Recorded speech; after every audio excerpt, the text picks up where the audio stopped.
Hi guys, it's me, Mikay Sganap, 22 years old, 4 years CKD patient. Tara, samahan niyo pala ako ngayong araw. Araw ng Miyerkules, kaya dialysis ko na naman. Eto, maaga tayong nagising at naggantay ng masasakyan dito. Alas 6 na pala to ng umaga, pero sobrang dilim talaga. Makulimlim talaga ang kalangitan. Nung nasa Sanggali pala kami, ay madilim pa rin sa labas. After pala ng higit isang oras, ay nakarating na pala kami sa may city proper. Medyo umaampon pala nito nung panahon na to. Nang makarating pala kami, ay dumaan muna ako sa may Jollibee. Bibili muna ako ng pagkain ko. After ko palang bumili, ay dumiretso na pala tayo dito sa ospital. Siguro nasa 5 minuto ay andun na kami sa ospital. Ngayong araw pala ay kasama ko dito yung nanay ko.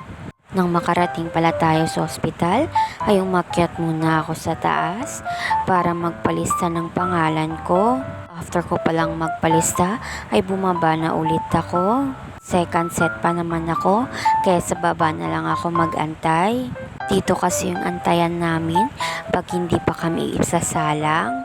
May ibang mga kasama na rin pala ako dito. After pala ng mga ilang minutong pag-antay ay pinakyat na rin ako sa taas. Kaya ko naman maglakad, kaya naglakad na lang talaga ako papunta sa taas. Nang dumating pala ako sa taas, ay pumasok na ako at pumunta na pala ako sa may upaan ko.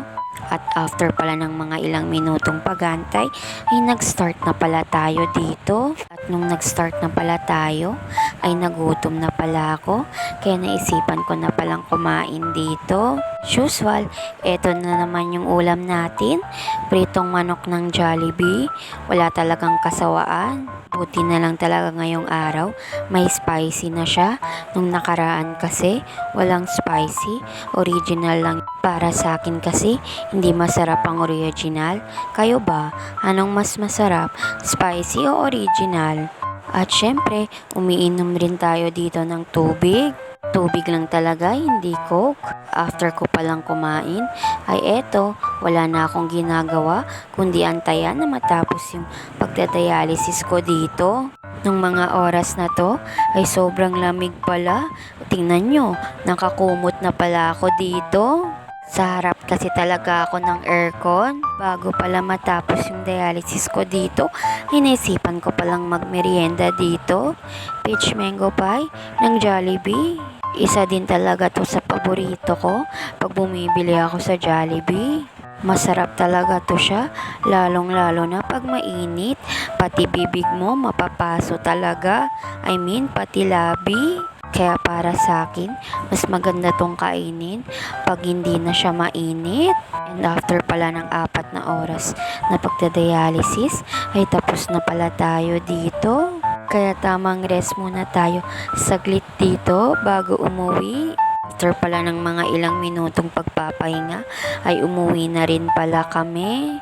At nandito na pala kami sa may paradaan ng van at nakasakay na pala kami sa taas. After ng ilang minutong pagantay ay lumarga na pala kami. Kaya hanggang dito na lang. Bukas ulit. Salamat!